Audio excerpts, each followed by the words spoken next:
Olá, boa tarde. Já ouviu falar de radiofármacos e de medicina nuclear? Pode nunca ter ouvido falar, mas, na verdade, podem salvar vidas. A medicina nuclear é uma especialidade médica que, recorrendo a produtos radioativos, se dedica ao diagnóstico e tratamento de doenças.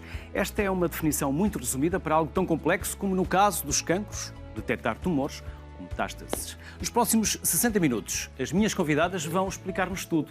São Paula Sofia Colarinha, é coordenadora da Unidade de Medicina Nuclear do Hospital CUF Descobertas, Lucília Salgado, diretora do Serviço de Medicina Nuclear do IPO de Lisboa, e Teresa Cruz Ferreira, coordenadora da Unidade de Medicina Nuclear do Hospital Lusíadas, Lisboa.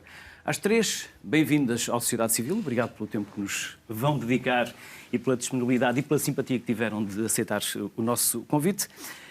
Nós aqui somos muito curiosos. Somos tão curiosos que gostamos sempre de saber mais do que aquela simples apresentação que fazemos aqui das nossas convidadas. Por isso, para eu não ser intrusivo e não ser demasiado curioso, gostava de saber um pouco mais. Paula, Zurique, Bruxelas, Londres, um grande percurso. Não, é o percurso de tirar o curso de medicina como tu gosto, procurar uma especialidade que retrospectivamente, de facto, quando nós escolhemos a especialidade não temos bem a noção. Porquê? Havia o gosto do estudo da fisiopatologia, havia muito interesse em continuar a compreender o mecanismo da doença e foi um risco, mas retrospectivamente acho que correu bem. Correu bem. Sim. E depois? E Fez depois o formação percurso lá fora, no IPO, onde me formei, no Serviço de Medicina Nuclear e no Instituto IPO, porque também tinha muito gosto pela oncologia e permitiu isso.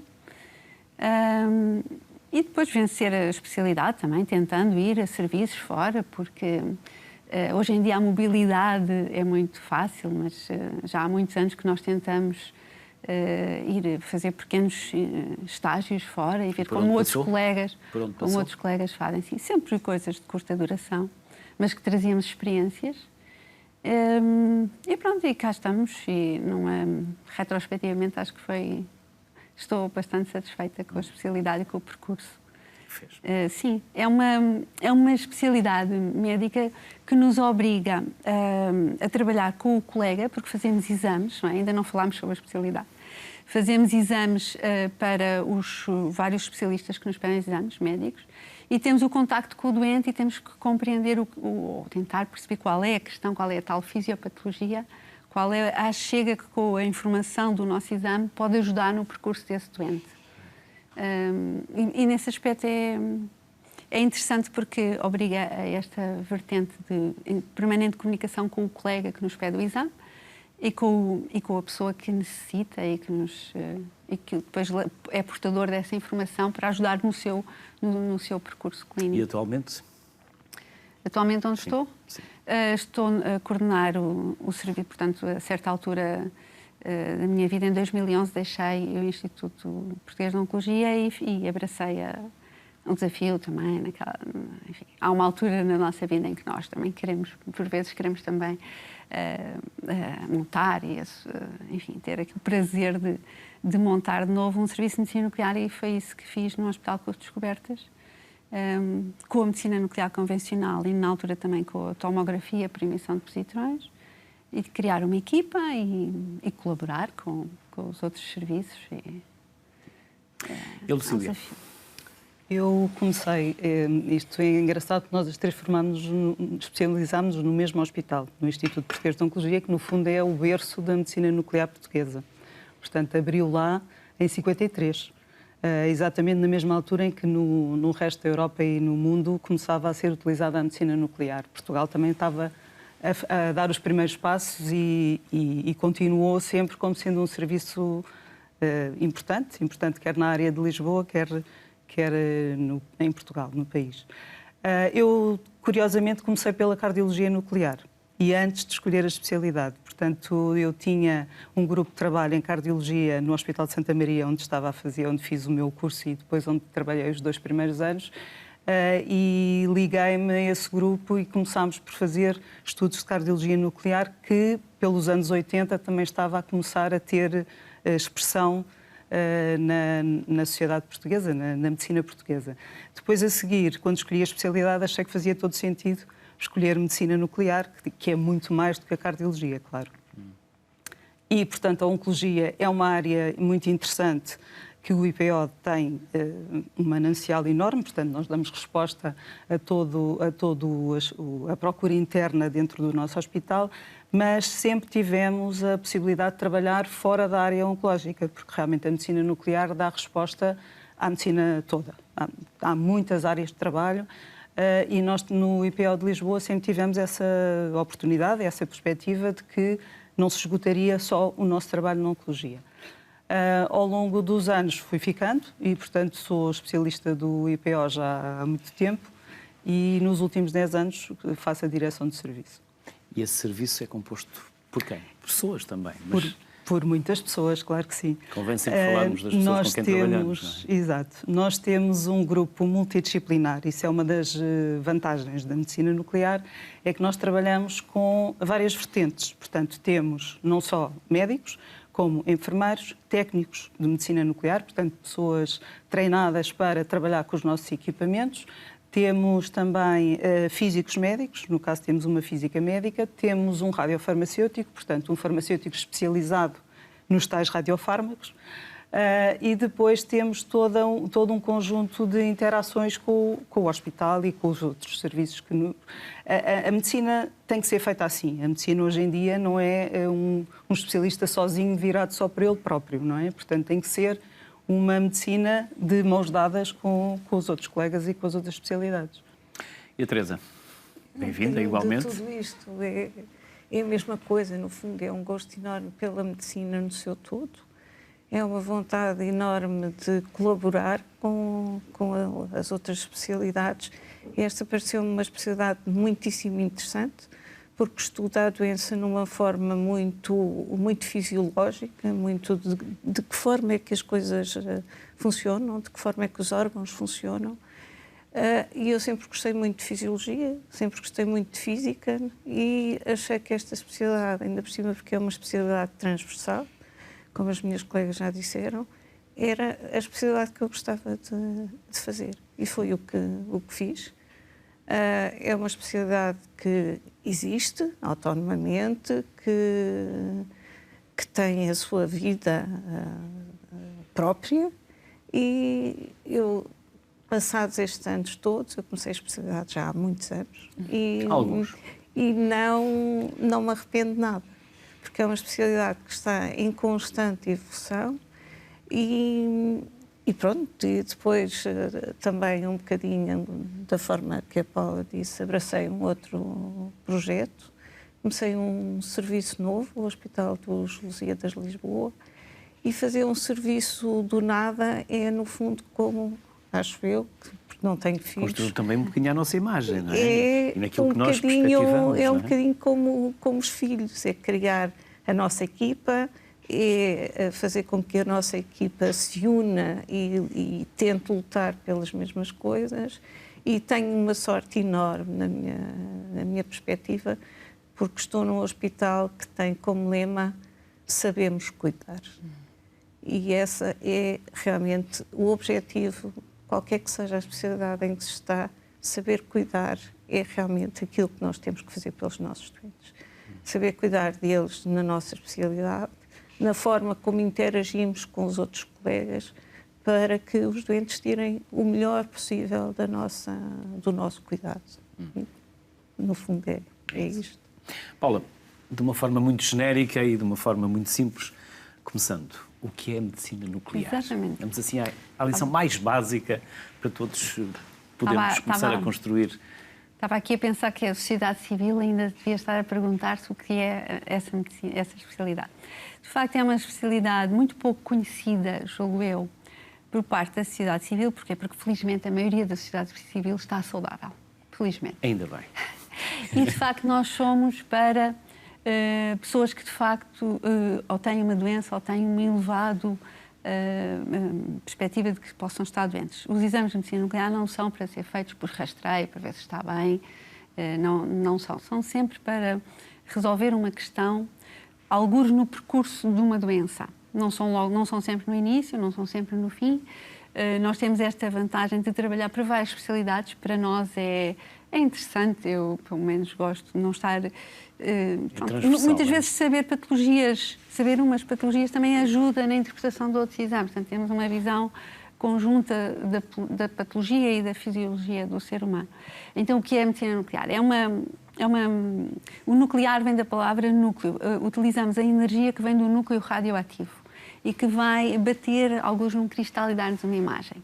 Então, para isso, precisamos de um pouco de radiação para poder ter uma imagem do que se passa dentro do indivíduo. Mas, apesar de nós precisarmos da radiação, ela não interessa para aqui nada, só para a imagem. O que interessa é a química. Que molécula é que essa radiação vai a marcar?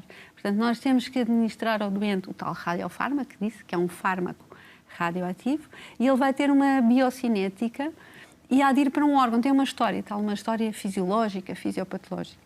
E no racional da doença, conseguir visualizar o percurso, que é aquilo que fazemos nas nossas imagens, pode esclarecer uma dúvida. Portanto, nós somos uma especialidade que faz exames chamados auxiliares de diagnóstico.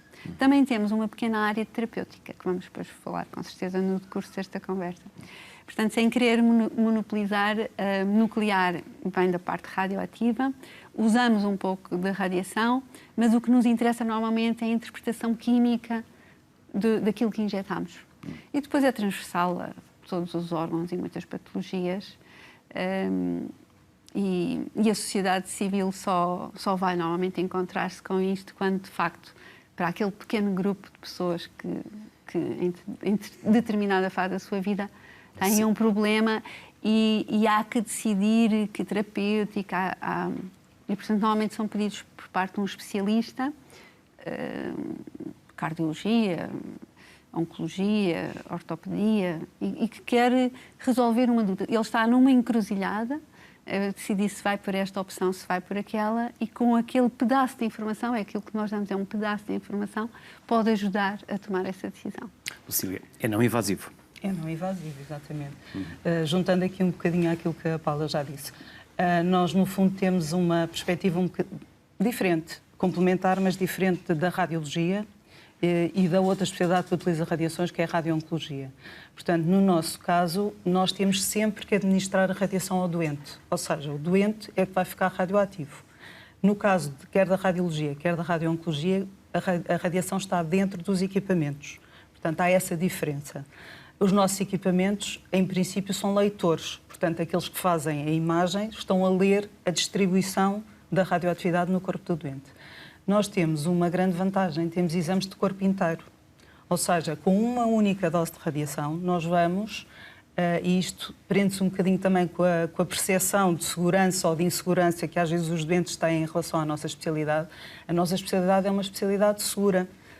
Muitas vezes confere ao doente uma irradiação até inferior ao se o doente fizer múltiplas TACs, por exemplo, não é? As TCs, que é um exame radiológico muito difundido, que as pessoas todas conhecem, às vezes dão mais radiação do que um exame de medicina nuclear. Portanto, isto acaba por ser uma metodologia do lado da fisiologia. Se olhar para as nossas imagens, nós em algumas situações parece que não temos uma grande definição na imagem, e às vezes não temos, mas não é isso que nós estamos à procura. Nós estamos à procura de como é que funciona aquele órgão, se aquele tumor ainda está viável ou não está viável, ou seja, se as células do tumor estão vivas ou não estão vivas. Portanto, a nossa informação é dada por esse lado, pelo lado da funcionalidade. São exames funcionais, sempre. Teresa, quando falamos de medicina nuclear, normalmente nós assustamos. Porque levamos logo para o nuclear. Exato, pensa no nuclear. Mas nós estamos a falar com pequenas doses, não é? Estamos, dizia a Lucília. mas esta designação do nuclear é uma designação que é histórica. Exatamente como a Paula começou a dizer. Aquilo que se passa, porque é que a medicina nuclear se chama medicina nuclear? É um pouco em oposição à radiologia, que é a ciência das radiações, mas que trata de outro tipo de radiações. As radiações a nível dos elétrons. Nós temos a tal radiação que vem do núcleo. E, portanto, se vem do núcleo, então esta medicina que estuda as radiações que vêm do núcleo vai chamar-se medicina nuclear. E a radiologia ficou durante muito tempo com os eletrões e partículas das órbitas dos átomos. O nuclear tem um grande peso. Tem um grande peso porque as pessoas, quando pensam em nuclear, pensam nas bombas atómicas, pensam nos acidentes nucleares. Exageramos logo, não é? Pensam num determinado número de coisas. Nós, medicina nuclear, não nos podemos desligar desses ensinamentos. Nós colhemos muitos dos ensinamentos, muito daquilo que nós sabemos em medicina nuclear, vem dessa informação. Mas não tem nada a ver. Quer dizer, a quantidade de radiação que nós administramos a um doente é mínima, é completamente de acordo com normas que são muito estritas. E é importante que as pessoas que nos estão a ouvir percebam que a medicina nuclear é uma das especialidades mais reguladas, com mais leis à volta dela, exatamente para proteger as pessoas, os profissionais, de qualquer acidente, qualquer problema. Portanto, nós em medicina nuclear somos muito criteriosos com a quantidade de radiação que administramos aos doentes.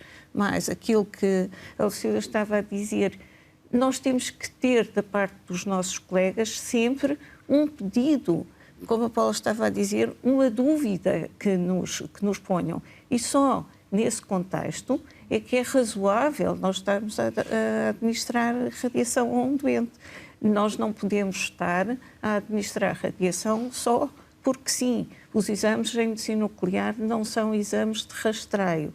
Portanto, tudo isto é controlado, há uma forma criteriosa, há uma justificação, há uma pergunta que nos tem que ser posta para depois nós podermos dar a resposta da função, daquilo que nos perguntam. E, portanto, há alguns serviços que, inclusivamente em Portugal, mudaram a designação de medicina nuclear para medicina molecular, no sentido de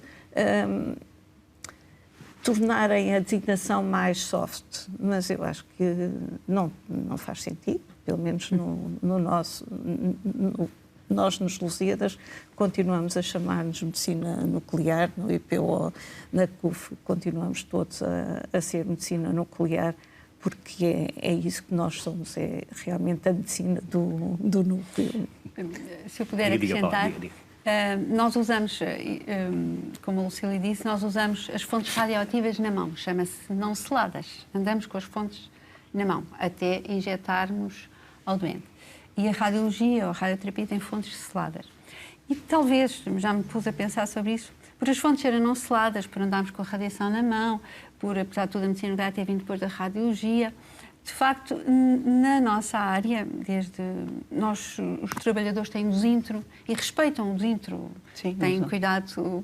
Porquê? Porque o dosímetro não diz a radiação no momento, mas diz retrospectivamente estás dentro do limite, não estás. Portanto, de facto, temos uma cultura histórica de estar muito atentos às doses de radiação, coisa que a radiologia, talvez por ter vindo mais cedo, aquilo está mais dispersa, trabalha para uma população muito maior, porque faz os tais exames de rastreio, e todos os exames são muito mais rápidos, os nossos exames são um pouco lentos, as pessoas têm que vir com tempo, nós dizemos sempre marcar com tempo, apanha com calma, não marca outras coisas nesse dia, porque se nós quisermos, depois de feito, nunca sabemos muito bem como é que a prova vai correr, posso chegar ao fim e querer mais uma imagem, e quero estar com calma, se eu estou a fazer as imagens para perceber o que se passa, não estou agora a pôr-me aqui.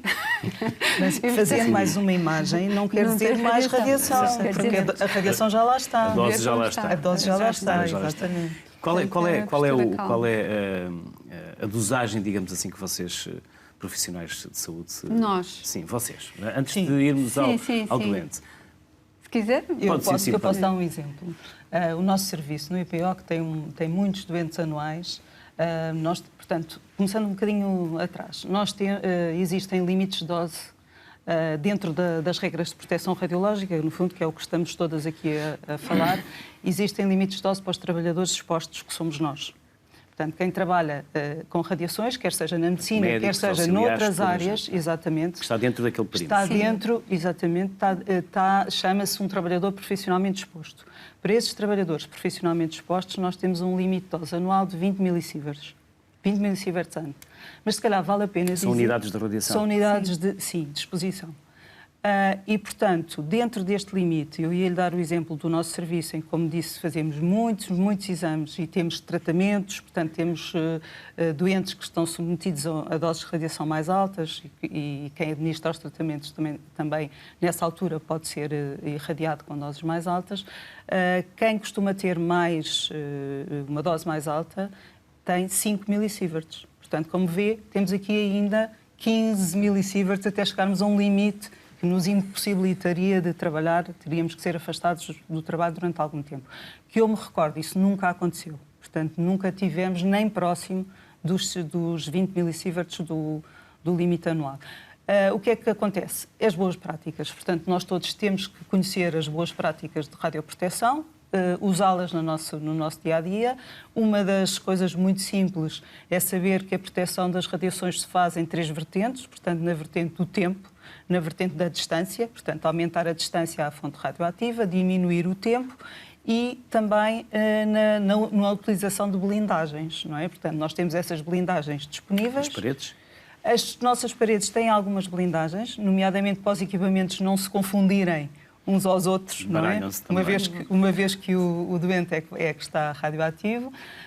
Nós não usamos, na nossa especialidade, aqueles aventais de chumbo que as pessoas estão habituadas a ver na radiologia, porque isso para a nossa radiação não seria tão adequado.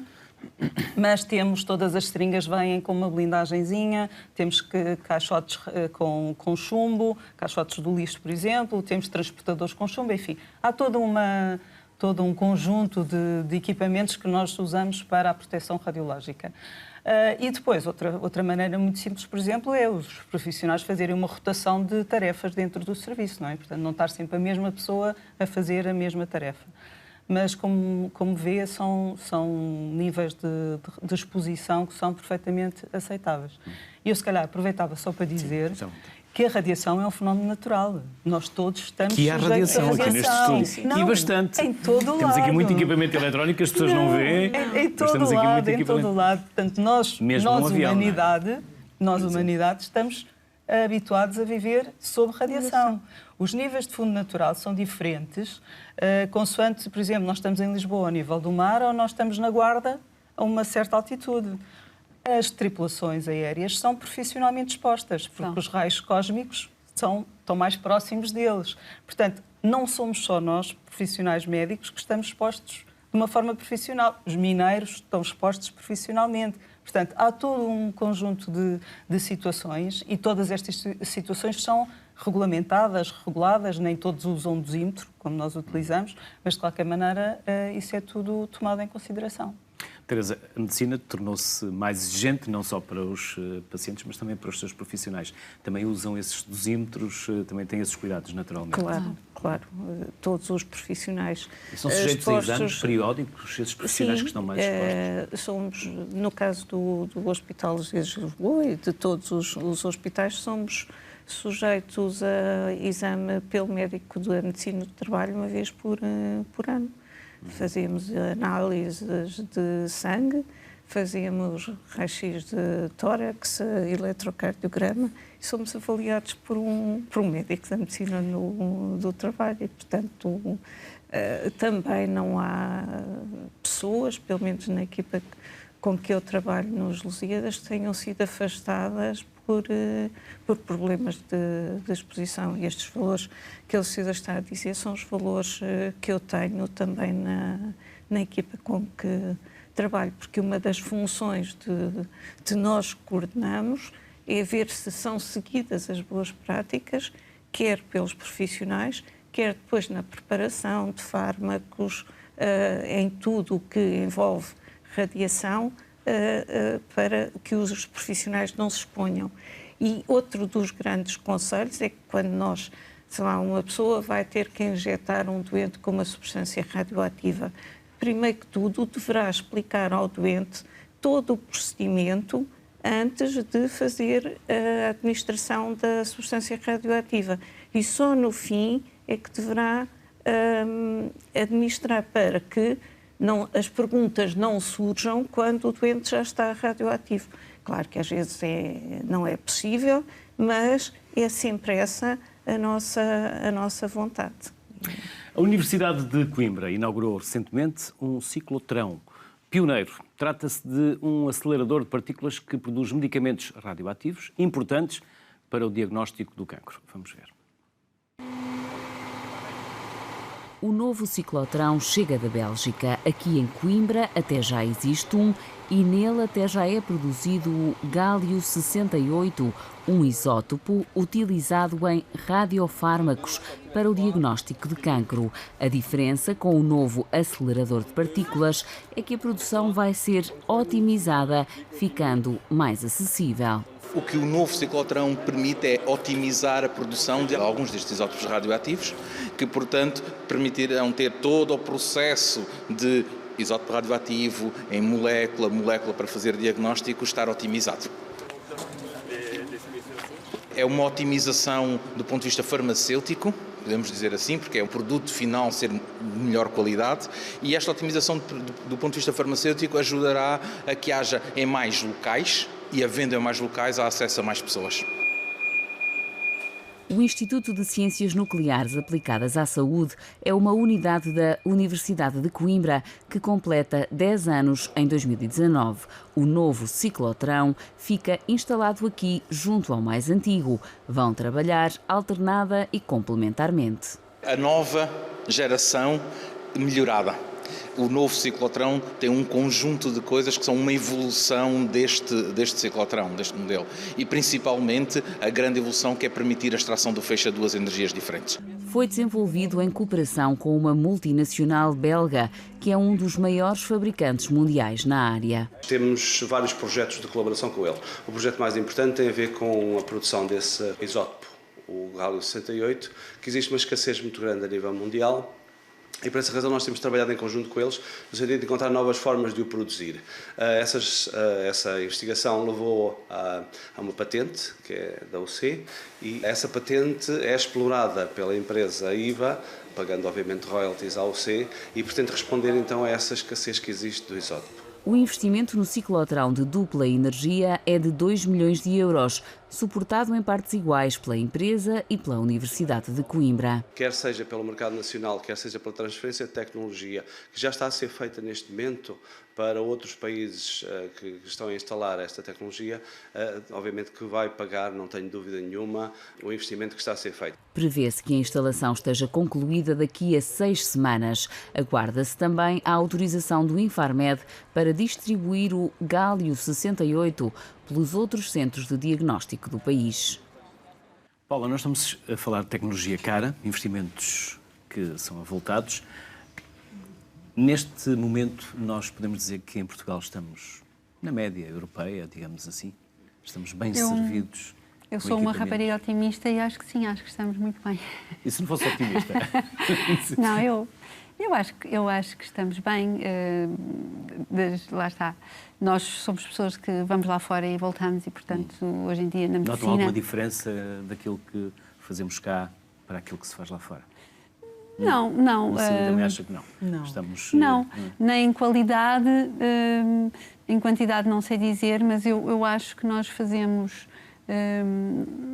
hoje em dia a medicina, não é só a medicina nuclear, a informação circula muito facilmente e, portanto... O conhecimento já não tem fronteiras. Sim, e nós percebemos quando as coisas funcionam ou não funcionam. Portanto, a capacidade está cá instalada, que é disso que estamos a falar. As pessoas têm o saber e são homogéneas em relação ao estrangeiro e portanto, os exames podem executar-se. E também considero que existe acessibilidade. A acessibilidade aos serviços passa por os médicos assistentes dos doentes e eles terem, de facto, acessibilidade aos seus médicos assistentes e depois os médicos, os colegas, não é, das várias especialidades que precisam dos exames vão requisitando e nós temos a acessibilidade. Este que falaram aqui, esta peça é do ciclotrão. portanto é também um radiofármaco, sim, mas são emissores de positrões, pronto, não são de positrões. O positrão é a medicina nuclear convencional, que é aquela que nós tínhamos quando começámos, que é nas gama-câmaras. O tal radioativo emite só um fotão, single photon, portanto, um de cada vez.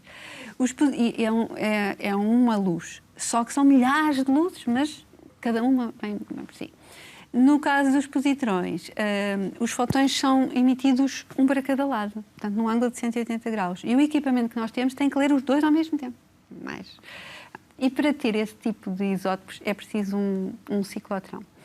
E então aí são uns estudos que nós fazemos que se chamam PET, que é tomografia por emissão de positrões, em que o radiofármaco é a química que nos interessa. Há um muito conhecido que é o análogo do açúcar, que é o FDG, mas agora eles ali falaram de outros. Estava ali um frasquinho de PSMA, que é para a próstata, outros para os tumores neuroendocrinos, são as tais coisas novas que a Teresa disse que sim, nós temos que estar sempre em formação. Aliás, todos os médicos, meus colegas estão na terapêutica, nas suas áreas, e nós estamos nos radiofármacos, que nos trazem ter que estudar novas doenças, porque agora também temos um exame para essas doenças. E então o ciclotrão permitiu-nos ter um segundo equipamento, que em vez de ser uma gama-câmara, é um tomógrafo que lê positrões, mas o princípio é o mesmo, o elemento está radioativo, tem uma química que me interessa e o leitor, como diz a Lucília, vai-me dizer por onde é que anda esse fármaco. De facto, são fármacos mais caros, porque existem isto, mas também o caro também depois tem a ver com a dimensão, não é? No início, quando começaram, eram muito caros, e agora os mais novos são sempre mais caros, mas depois, à medida que se faz cada vez mais, isto vai-se diluindo. Nós, quando começámos a fazer PET, os fármacos vinham de Madrid, vinham de Espanha. Agora, felizmente, os percursos são menores. Também não precisamos de um ciclotrão em cada esquina. No país devemos gerir os recursos e portanto, neste momento temos dois. Temos dois, portanto. Um em Coimbra, outro no aparentemente, Porto. pelo menos, nós pedimos os fármacos, eles mais ou menos entram-nos nos serviços. E acho que sim, estamos bem. Não sei o que é que as minhas colegas... Eu acho que nós temos aqui um problema na medicina nuclear, na verdade. É a distribuição geográfica dos nossos serviços. Está toda muito no litoral. Portanto, há áreas de Portugal que ainda não estão cobertas com serviços de medicina nuclear.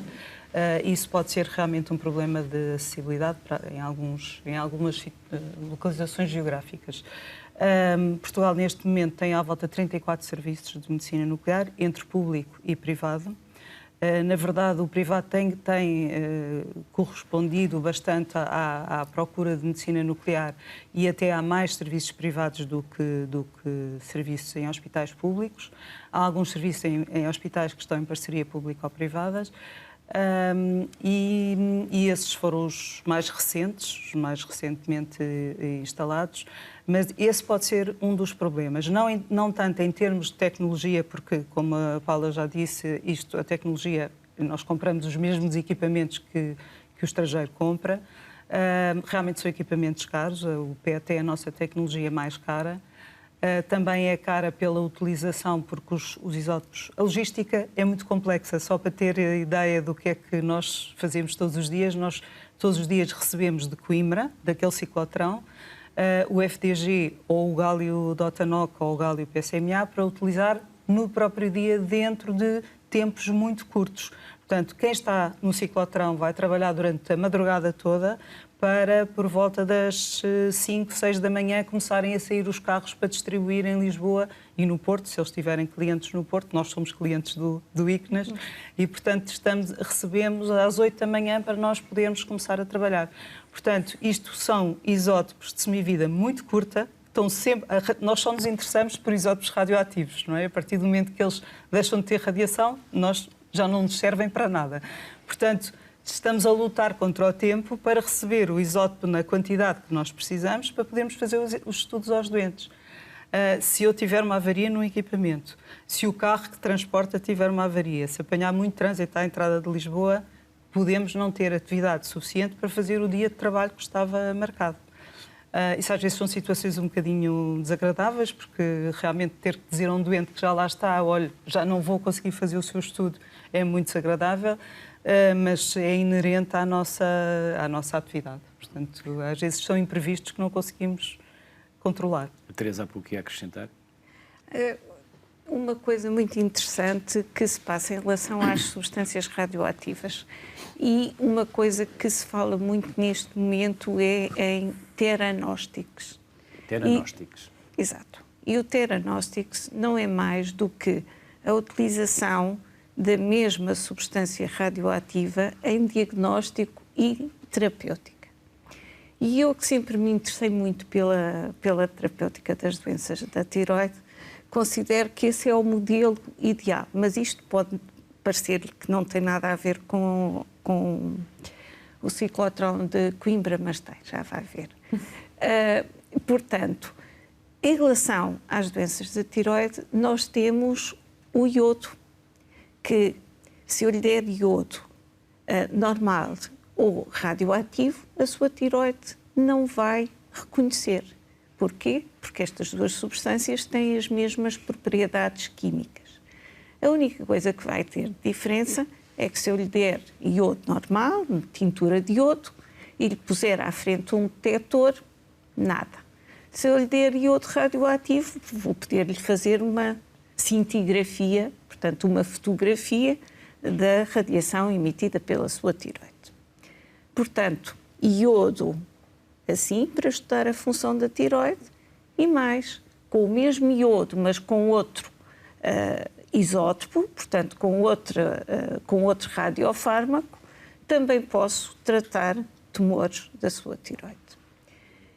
Um dos tumores que tem sofrido uma grande evolução, quer no diagnóstico, quer no tratamento, é o tumor da próstata.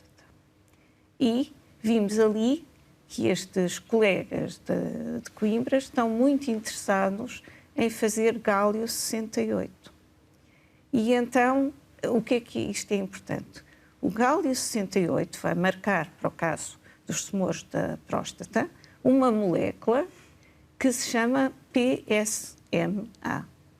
E aquilo que é possível é que eu, no fim de diagnosticar a doença, no fim de perceber em que sítios é que eu tenho a doença com esta tal molécula marcada com Gálio 68, se eu mudar o Gálio 68 e, em vez do Gálio 68, juntar ao PSMA uma outra molécula, eu posso tratar este doente.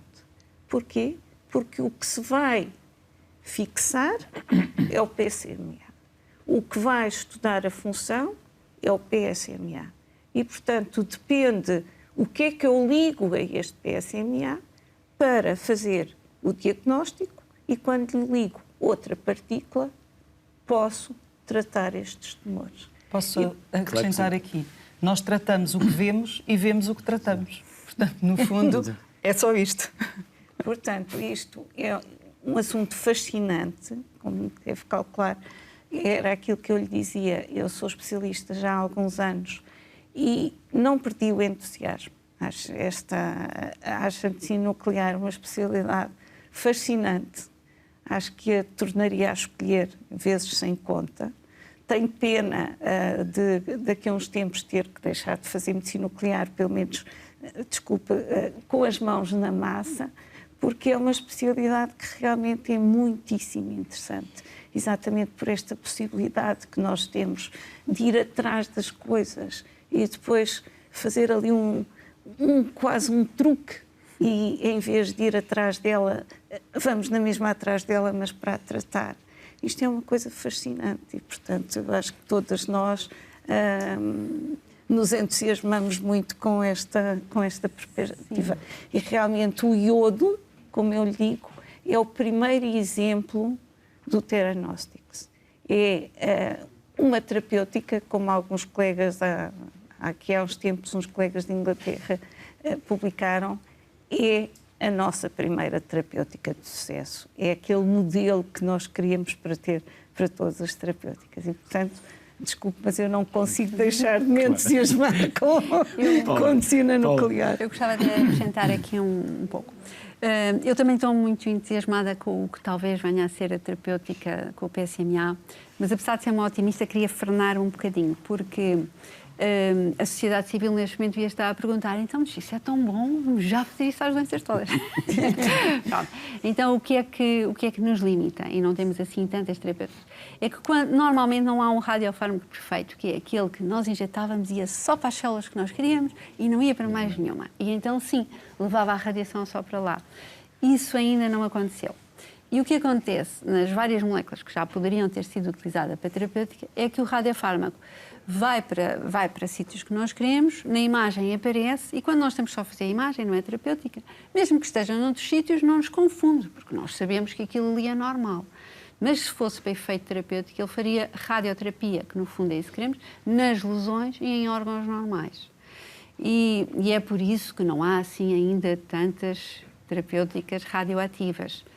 Porque ainda não temos a molécula, na maioria das vezes, não temos a molécula perfeita. De facto, no iodo, o iodo e a tiroide foi um casamento perfeito, porque o iodo radioativo surgiu numa época, nos Estados de 1953, como a Lucília disse, na altura do professor António Manuel Batista, quando abriu o laboratório de medicina nuclear, eram físicos, nessa altura eram físicos, estavam à frente do laboratório. O iodo reunia o facto de ele, como fármaco, era perfeito, bastava ser iodo.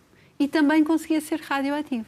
A maioria dos fármacos que nós temos hoje para tratar, estes que aparecem, eles não conseguem ser radioativos e o mesmo fármaco ao mesmo tempo. Nós temos que fazer uma associação entre o tal PSMA, que não tem nada de radioativo, e um radioativo.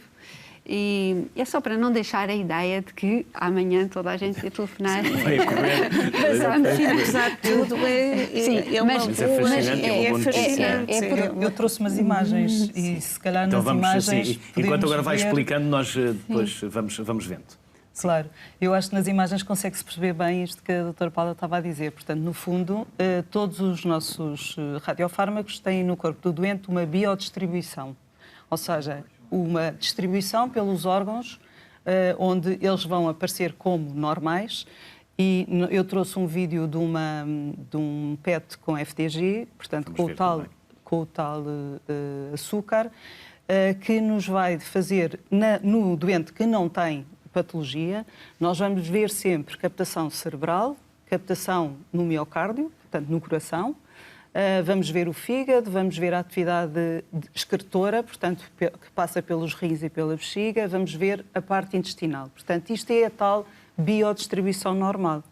Depois vamos ver a patologia também como áreas que têm uma grande atividade glicolítica, ou seja, é uma grande atividade energética. Aquelas células, que são células malignas, estão a ir buscar esse tal açúcar porque precisam dele para fazer a sua atividade energética, para crescerem mais, para terem o seu metabolismo mais ativado. Portanto, tudo o que aparece como doença, e o segundo vídeo mostra isso, portanto, mostra uma imagem de um doente que tem uma atividade glicolítica muito alta em muitas zonas onde está a doença maligna. No caso, é um linfoma, com as áreas todas muito captantes, aparecem, são-nos muito claras, no fundo, na imagem, porque nos aparecem como áreas de maior captação desta glicose. Mas, realmente, a biodistribuição é fundamental para nós sabermos reconhecer o que é normal e o que é patológico. Teresa, já falou da tiroide, falou do cancro da próstata. Que outras doenças surgem? Que nós possamos tratar. E que podemos tratar, para além dos tumores, dos cancros da tiroide, podemos tratar hiperfunções da tiroide, os chamados hipertiroidismos. Podemos tratar tumores, metástases ósseas de tumores, mas podemos também tratar situações benignas. A medicina nuclear, quando trata, não trata só cancro, e isso é extremamente importante que as pessoas fiquem com esta noção. Pode tratar, por exemplo, patologia articular, quer de pequenas articulações, introduzindo radiofármacos, quer mesmo de grandes articulações. Portanto, há muita coisa que a medicina nuclear, neste momento, pode tratar, e há a possibilidade de tratar linfomas em alguns estudos internacionais está-se a tentar tratar algumas formas de linfoma também com medicina nuclear. As metástases ósseas são outro dos grandes caminhos que se abrem. Há, às vezes, e talvez até por esta história o nuclear, continua a ser um fantasma, que eu espero que a partir de hoje já não seja nunca mais.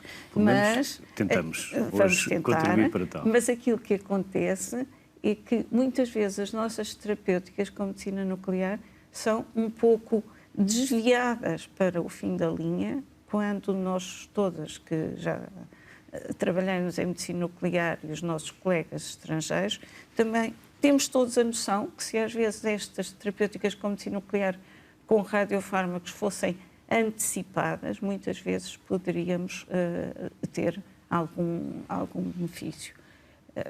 Não sei se... Mas assim, a terapêutica eu acho que vai ser uma área de trabalho muito importante nos próximos anos.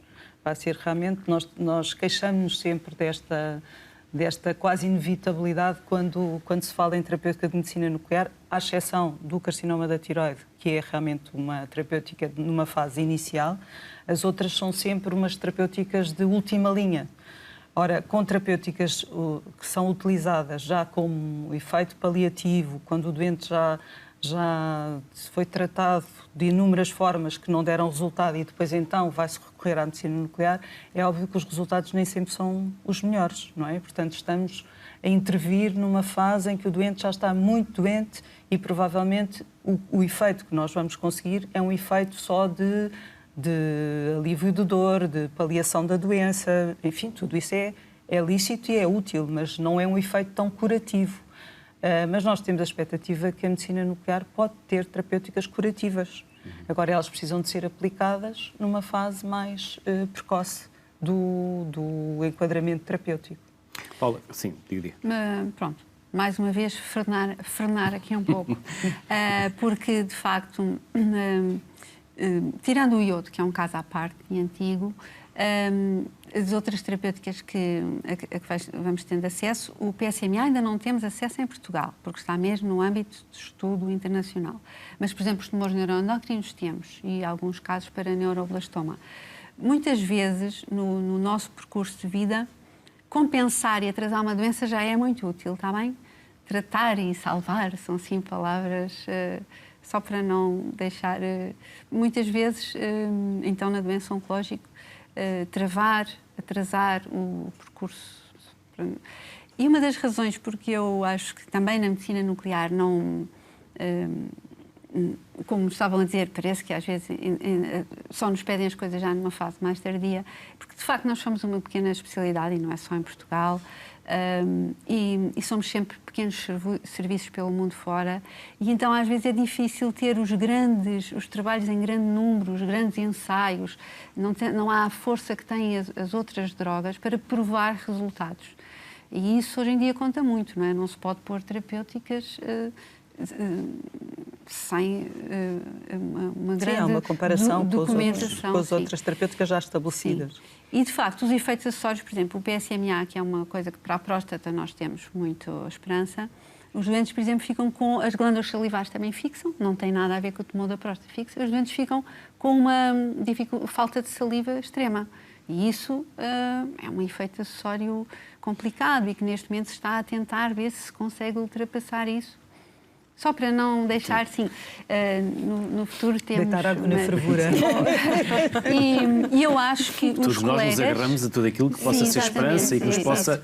Mas, como dizia a Paula, é preciso também frenar-nos no nosso próprio entusiasmo. Portanto, os colegas médicos que nos pedem as coisas, e quando eu digo médicos são as outras especialidades, isso eu acho que a sociedade civil pode ficar descansada, que eles têm consciência, a informação circula, pronto, se for preciso, os serviços de medicina nuclear são contactados e atuam.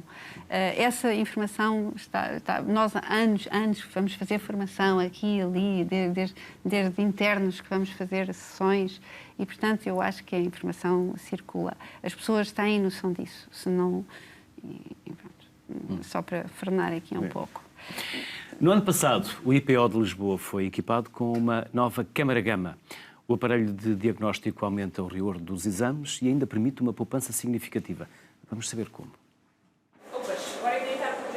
Foi o primeiro utente desta manhã no Serviço de Medicina Nuclear no IPO em Lisboa. Eu andei para aí 60 anos a cavalo diariamente e o senhor, aqui um médico, disse-me que também deve ser os ossos gastos aqui a femoral e pronto, olha, mas mesmo assim de vez em quando monta a cavalo. O equipamento médico não se destina unicamente a detectar doenças cancerígenas. É adquirida a nossa imagem de medicina nuclear e logo a seguir a imagem de TC. E, portanto, isso permite-nos depois juntar as duas e fazer um diagnóstico de uma forma mais precisa. O aparelho consiste num sistema de alta tecnologia.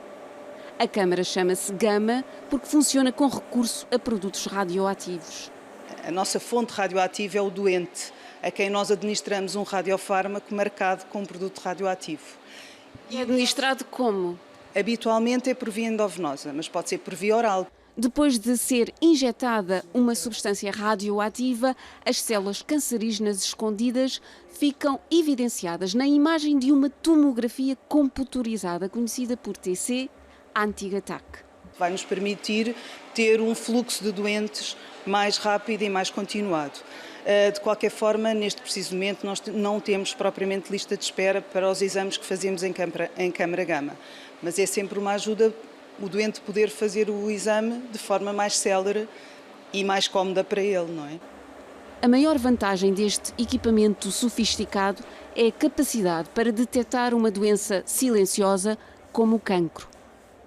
Por ano são feitos 9.000 exames e tratamentos neste serviço de medicina nuclear. Já existiam outras 2 câmaras Gama, mas nenhuma tinha a tomografia em computador associada. A máquina custou 800 mil euros. Faz parte de um plano de investimento em curso no IPO de 22 milhões de euros. O financiamento veio da União Europeia de Bruxelas. Lucília, esta reportagem tem pouco mais de um ano. E o que é que aconteceu neste um ano? Então, neste um ano, demos trabalho àquele equipamento, exato. Quantos pacientes por lá passaram? No total, entre os 3 equipamentos, nós fazemos cerca de 4.500 exames em câmara Gama.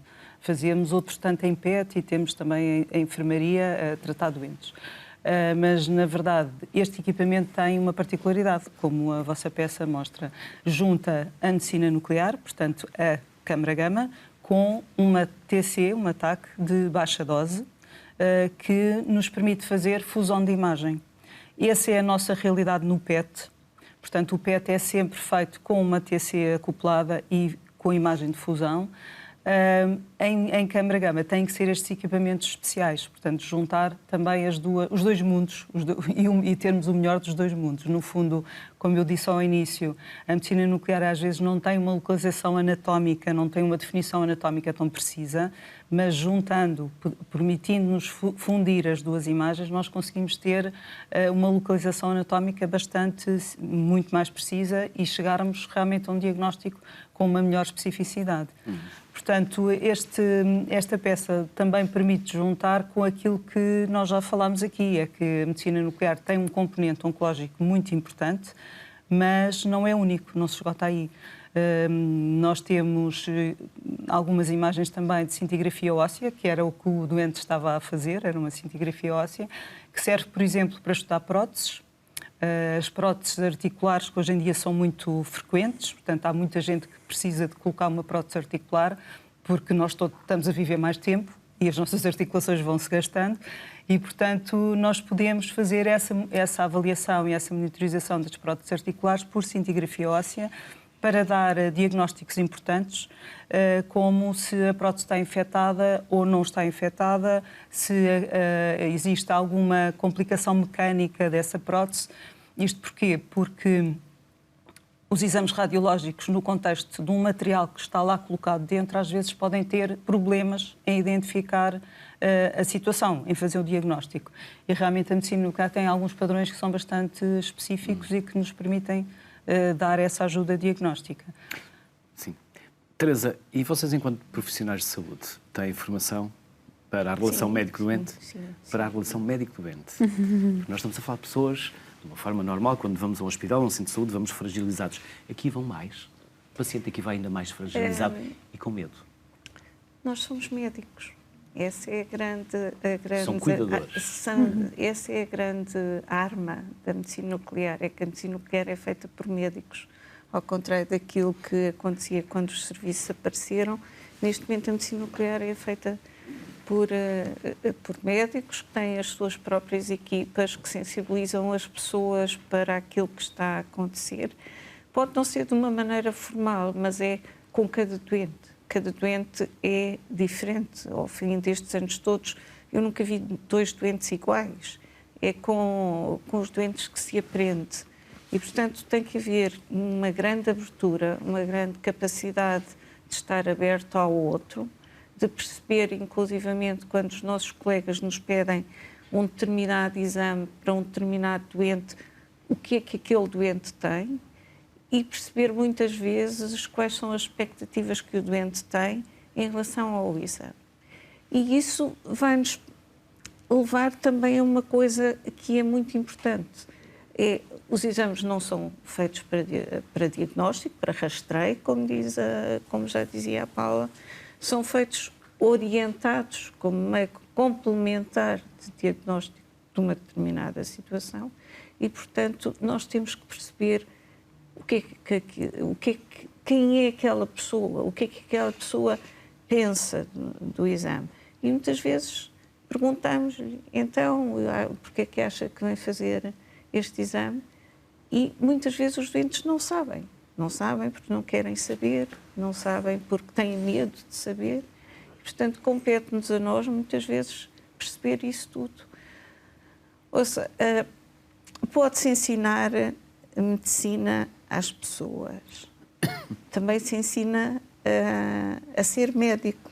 Mas é preciso gostar das pessoas. É preciso gostar das pessoas e, quando nós temos os nossos internos, quando nós estamos a formar pessoas, nós temos que passar esta mensagem.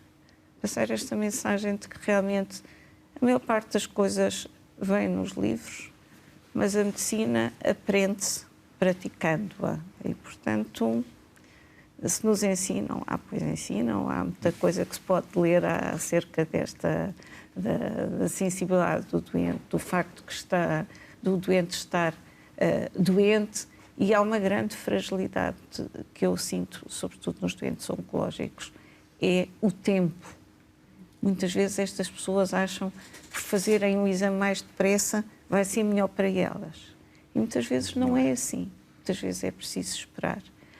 E, portanto, eu também costumo dizer que não há doentes mais generosos que os doentes oncológicos. Paula, e a Paula há pouco falava no tempo que é necessário dar a esse doente. Precisar de tempo. Sim, eu ia dizer que, na minha experiência, acho que as pessoas não posso ter sorte, mas não vêm assim com receio, vêm com confiança absoluta, que é muito gratificante. Acho que as pessoas em Portugal, de facto, confiam muito na medicina, estamos a falar dos técnicos, dos médicos, nos serviços, o que é ótimo. E isso depois também transmite, não é? Porque a relação é bionífica também, as pessoas vêm bem. Tenho histórias lindíssimas de sinceridade entre as pessoas e entre o doente e aprendo muitas coisas para a minha vida. Porque depois também são momentos, às vezes naquele bocadinho de se estabelecer a comunicação, as pessoas de facto estão numa altura sensível e, portanto, são muito sinceras, contam-nos histórias, nós vamos para casa a pensar nisso e é bionífico. E só queria dizer que uma vez teve cá uma interna francesa, mas os pais dela eram imigrantes e ela falava bem português. E ela queria saber se queria escolher a especialidade de medicina nuclear ou não. E então e resolveu vir a Portugal, porque assim visitava o país que ela não conhecia e escolhia a especialidade. E eu andei ali um mês com ela, porque ela estava ainda no IPO, ela foi-me entregue e lá. Então partilhámos muitas coisas. E uma das coisas que ela dizia é que o doente português sorria-se muito, era muito simpático, em França não. E que os colegas também eram muito simpáticos entre si, falavam bem. E, portanto, se calhar também há aqui um aspecto cultural, não é? E depois há aquela diferença do doente mais jovem que vem informado, que tem muitas informações, e o doente mais idoso que confia mais, tem mais... às vezes, como a Teresa, nem sempre sabe, ou não pergunta, por exemplo, não pergunta o resultado.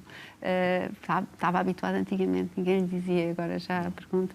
Há, sim, uma diferença geracional, mas acho que... Eu guardei esta pergunta para o fim e não foi por acaso, porque eu conheci a Paula há uns meses e a simpatia e o carinho com que me tratou, sem me conhecer de lado nenhum, que me tratou e que me trata, tanto quanto sei de todos os pacientes que lhe aparecem. Obrigada. É contagiante e é tocante. Por isso, bem-aja, Paula, Lucília, Teresa, obrigado pelo carinho também que demonstraram connosco hoje aqui no Sociedade Civil. Obrigado por terem partilhado os vossos conhecimentos, os vossos saberes e o vosso tempo, que é extremamente importante, connosco e com quem está lá em casa. Obrigada. Bem-ajam. A inovação tem acrescentado anos de vida à saúde. A medicina nuclear é a prova disso mesmo. Fique bem. Boa tarde.